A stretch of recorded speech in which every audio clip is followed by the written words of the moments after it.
Olá, o baú dessa semana vai falar sobre o Vasco, mais precisamente sobre um livro que está sendo lançado sobre o Vasco, mais um livro que está sendo lançado sobre o Vasco, Os 10 Mais do Vasco, de Cláudio Nogueira e Rodrigo Tales. Para falar sobre o livro, está aqui Cláudio Nogueira, que é um dos autores do livro. Tudo bem, Cláudio? Tudo bem, Assaf. Um prazer estar aqui com vocês aqui na TV Lance. De quem foi essa ideia? Ou ela já veio pronta? É uma ideia da editora Maquinária, né, uma editora carioca, que lançou uma série dos 10 mais dos vários grandes clubes brasileiros. Né, e eles nos convidaram, a mim e ao Rodrigo Taves, que também é companheiro lá do Jornal o Globo, para a gente ter essa honra de escrever sobre 10 mais da história do nosso clube. Né. Foi muito interessante o trabalho, o leitor, o telespectador pode pensar, mas como é que se chegou a essa relação de 10 mais? É a partir de uma eleição, né, torcedores do Vasco foram consultados, né, e cada um deu o seu parecer, os 10 mais, uma lista de 10 mais, e aí depois a gente faz a soma dos votos e chegou a essa conclusão, a essa lista. Você não acha que quando a gente faz essas eleições, os jogadores de tempos muito passados acabam sendo prejudicados porque ninguém viu ele jogar? É uma possibilidade. Por exemplo, na história do Vasco, o Fausto, chamado Maravilha Negra, é um dos nomes que poderia estar numa relação de 10 mais, mas como você disse, eu não vi jogar, o Rodrigo também não, e os torcedores mais jovens, muito menos. Mas no caso do nosso livro, nós tivemos o cuidado de citar, além dos 10 que são eleitos, alguns que poderiam também ter feito parte dessa lista de 10. Porque eu escrevi a coluna que sai na sexta-feira, no Jornal Lance, falando sobre o programa de hoje, que a gente está fazendo aqui agora. Certo. E aí eu fui procurar outros nomes ilustres da história do Vasco, né? E aí descobri lá Russinho, centroavante, que foi na seleção. Quer dizer, tem assim, Andrada, o goleiro. É verdade, também. Mas esses jogadores de um tempo muito passado, da década de 20, de 30, dificilmente vai ter alguém vivo que possa... seria necessário ter alguém com 80, 90 anos para ter visto. Com a memória boa, né? Com a memória boa. Com condição de saúde perfeita. Porque senão, então eu acho que esses caras acabam de alguma forma sendo prejudicados. E existe também uma tendência da gente começar a escolher os jogadores das últimas 2 décadas. Que estão mais próximos de nós. Que estão mais próximos de nós, que a gente viu jogar, né? Mas aí, eu escrevendo a coluna, e depois de fazer um levantamento, eu também acabei chegando à conclusão de que esses que estão aqui merecem estar entre os... Seriam esses mesmo os 10, entendeu? Eu acredito que sim, porque você vê, nós temos Barbosa, Ademir Menezes e Danilo, que representam o Expresso da Vitória. Então, o primeiro grande time do Vasco e, segundo muitos especialistas, o primeiro grande time do futebol brasileiro, que foi campeão sul-americano de 48, né, uma conquista histórica, porque nem a seleção brasileira tinha ganho um título. Foi o primeiro título internacional do futebol brasileiro. Exatamente. Então, tem 3 representantes dessa época. E aí temos Bellini, Orlando Peçanha e Vavá, que são os 3 jogadores da seleção campeã mundial de 58, primeiro título do Brasil. Roberto Dinamite, que é o maior ídolo da história do clube, o maior artilheiro, né, pegando aí o período dos anos 70 até 90. E dos anos 80 para cá, temos Romário, Edmundo e Juninho Pernambucano. O Juninho, que seria o grande representante daquele time que conquistou vários títulos, né, entre 97 e 2000. O principal é a Copa Libertadores. Né? Você acha que esse time de novo... Você não viu o Expresso da Vitória jogar? Não vi. Eu também não.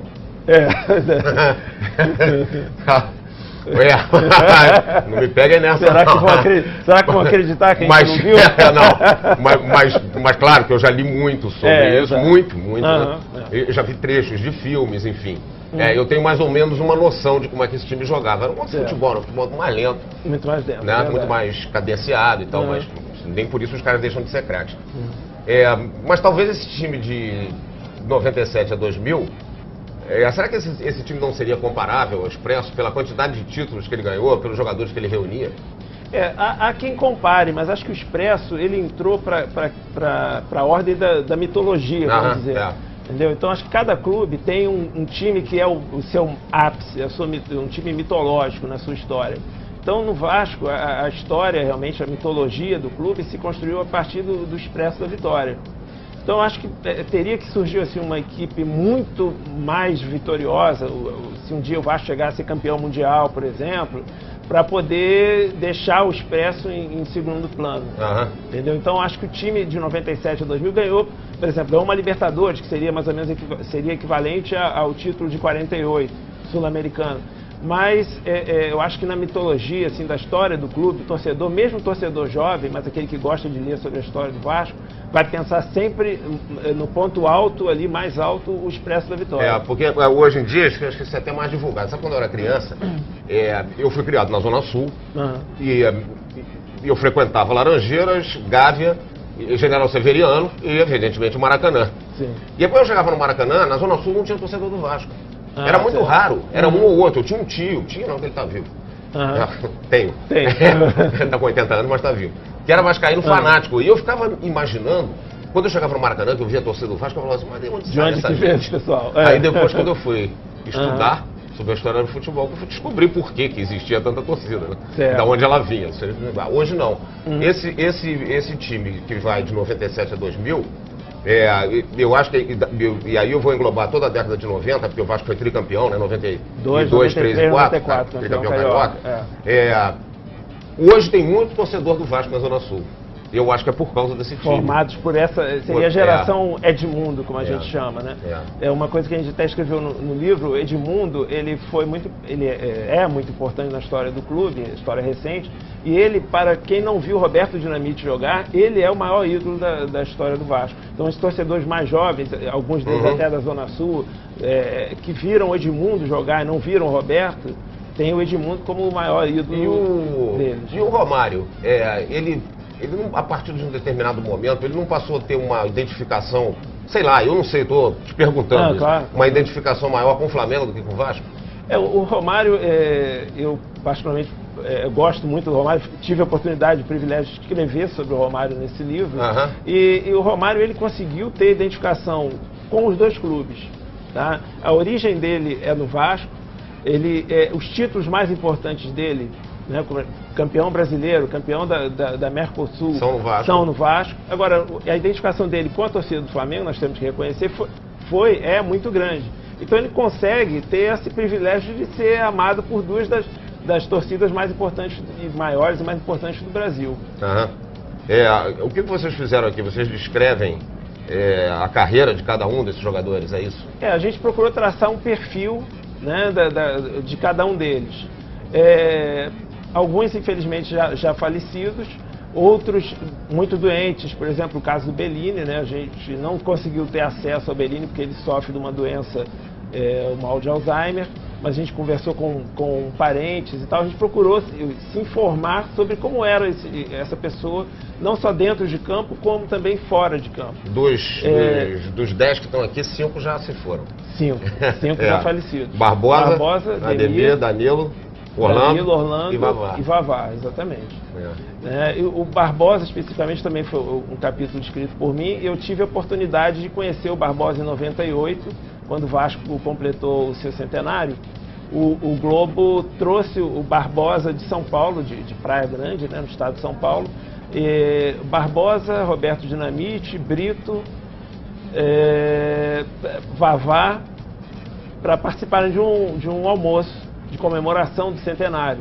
E foi muito legal ter tido essa oportunidade de conhecer o Barbosa, que é uma lenda. Né? Ele veio acompanhado da sua filha adotiva, e aí ele chegou e foi reverenciado assim, por todo mundo na mesa. Ele foi o convidado especial daquele almoço do centenário do Vasco. E interessante que ele era uma pessoa alta, né? Um homem alto e altivo, elegante, um andar elegante. E quando chegou no restaurante aqui no Rio de Janeiro, todo mundo olhou. Acho que nem todo mundo sabia quem era. Provavelmente. ou sabia ou não sabia, enfim, mas era uma pessoa que chamava atenção pela sua postura, super simpático, super agradável, contando muitas histórias, mas ele trazia uma mágoa. Né, uma frase que ele repetia sempre: se um criminoso que comete as maiores atrocidades é condenado há 30 anos. Pena máxima. Né? E eu estou pagando a minha pena desde 1950. Né? Na época ali, há 48 anos. E ele tinha outra mágoa em relação à seleção brasileira, que ele não pôde ter um encontro com o pessoal da seleção em 1994. Todo mundo lembra disso. Lembra com tristeza. Exatamente. Ele foi barrado na Granja E aí, Comari. pouco depois disso, de ser barrado na Granja, ele se mudou do Rio de Janeiro. Foi morar em São Paulo, em Praia Grande, onde ele conhece a Tereza, que ele adotou como filha, né? O que você diria, principalmente para a garotada, para que eles tivessem a motivação de comprar o livro? A gente conhecer a história antes de mais nada, conhecer a história do clube. Eu acho que de uns anos para cá, de uns 10, 15 anos para cá, começou um movimento de recuperar a história do futebol brasileiro. Né? De a gente não ver apenas o futebol como jogo que aconteceu ontem ou anteontem, no domingo passado. Faz parte dessa história. Você é uma das pessoas que trabalham muito nessa recuperação da história do futebol brasileiro. Você também. Eu tento ali modestamente ajudar. Eu acho que quem gosta do Vasco, quem gosta da história do futebol, mesmo que não seja vascaíno, vai gostar desse livro, né? Que eu acho que é uma coleção, né? Não é só o meu livro, tem os 10 mais do Flamengo, Fluminense, Botafogo, dos times de São Paulo. Palmeiras já também, né? Do Palmeiras já tem, dos times de São Paulo, dos times de Minas, enfim, cada estado vai ter os seus 10 mais dos clubes mais representativos. Então, eu até sugeriria que o telespectador fizesse a coleção mesmo, entendeu? Para saber, acho que é importante... porque o futebol faz parte da nossa cultura, da nossa história, de brasilidade mesmo, da nossa identidade. Eu acho que é legal você poder saber, conhecer os grandes jogadores do seu clube e de outros clubes também. Para encerrar, você que é um cara pesquisador, você acha que o futebol explica o cotidiano do brasileiro? Você acha que ele está intrinsecamente ligado ao cotidiano? Eu acho que está muito ligado. Eu acho que até o vocabulário, as nossas expressões. Por exemplo, se você tem um projeto, aí aquilo quase acontece, aí você diz que bateu na trave, por exemplo, entendeu? O linguajar do futebol está na nossa cultura, tem várias expressões que são do futebol e que estão no nosso dia a dia. Eu acho que é por aí, sim. É isso, Cláudio. Os 10 mais do Vasco da Gama, de Cláudio Nogueira, Rodrigo Taves, comprem e leiam, para que vocês fiquem mais informados, principalmente vocês que são vascaínos, sobre o clube de vocês. É isso aí, gente. Na semana que vem tem mais baú. Até lá.